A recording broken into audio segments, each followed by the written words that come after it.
मोदी ने मंगलवार को दक्षिण अफ्रीका में आयोजित ब्रिक्स बिजनेस फोरम की बैठक में भाषण दिया। इस बैठक में चीन के राष्ट्रपति शी जिनपिंग को भी आना था, लेकिन उनकी जगह चीन के कॉमर्स मिनिस्टर ने बैठक में शिरकत की। चीन के राष्ट्रपति शी जिनपिंग ने जिस तरह अघोषित तौर पर बैठक का बहिष्कार किया और पीएम मोदी के भाषण को सुनने नहीं पहुंचे, उससे मोदी को बड़ा झटका लगा है।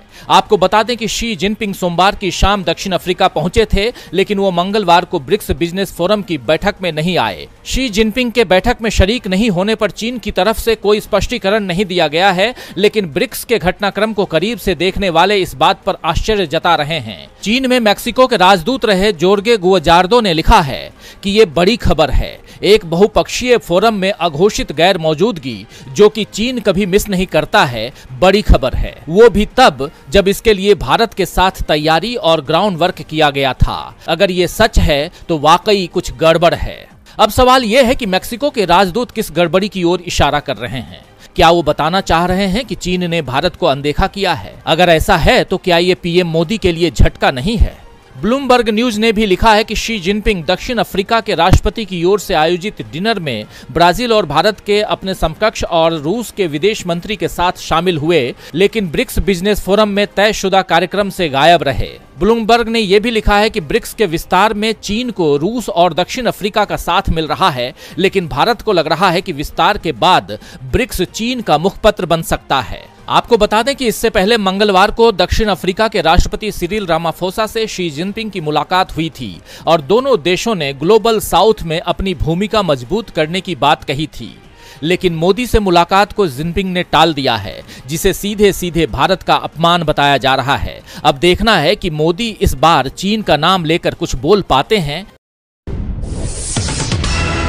संजय मिश्रा 19 नवंबर 2018 को ईडी के डायरेक्टर बने थे। उनका कार्यकाल 2 साल के लिए था, लेकिन ये बढ़ते बढ़ते 15 सितंबर 2023 तक पहुंच चुका है। केंद्र की मोदी सरकार तो अभी भी उन्हें रिटायर करने को तैयार नहीं दिख रही थी, लेकिन इस बार सामने सुप्रीम कोर्ट का आदेश आ गया है। सुप्रीम कोर्ट ने पहले तो 31 जुलाई तक नए ईडी डायरेक्टर को नियुक्ति करने का आदेश दिया था। बाद में सरकार की मांग पर मिश्रा का कार्यकाल 15 सितंबर तक बढ़ा दिया गया, यानी संजय मिश्रा 15 सितंबर के बाद ईडी के डायरेक्टर नहीं रहेंगे। लेकिन मोदी सरकार ईडी को संजय मिश्रा के हवाले ही करना चाहती है और इसके लिए एनएसए यानी कि राष्ट्रीय सुरक्षा सलाहकार और चीफ ऑफ डिफेंस स्टाफ यानी सीडीएस की तर्ज पर भारत सरकार chief investigation officer of India यानी CIO पद बनाने पर विचार कर रही है। सेना की तीनों सेवाओं के शीर्ष सीडीएस हैं और दोनों खुफिया एजेंसियां एनएसए को रिपोर्ट करती हैं। उसी तरह से CIO अपने प्रवर्तन निदेशालय यानी ईडी और central bureau of investigation CBI दोनों ही रिपोर्ट करेंगे। ईडी मुख्य रूप से आर्थिक धोखाधड़ी के मामलों की जांच का काम करती है। इसके अलावा केंद्रीय एजेंसी मनी लॉन्ड्रिंग और FEMA यानी कि फॉरेन एक्सचेंज मैनेजमेंट एक्ट के उल्लंघन जैसे मामलों में भी कार्रवाई करती है। रिपोर्ट के अनुसार नया पद भारत सरकार में सचिव रैंक के बराबर का होगा। दावा किया जा रहा है कि संजय मिश्रा देश के नए CIO हो सकते हैं, यानी सुप्रीम कोर्ट के आदेश पर संजय मिश्रा को ईडी के डायरेक्टर पद से जरूर हटा दिया जाएगा, लेकिन ईडी उनके अंडर में ही काम करती रहेगी।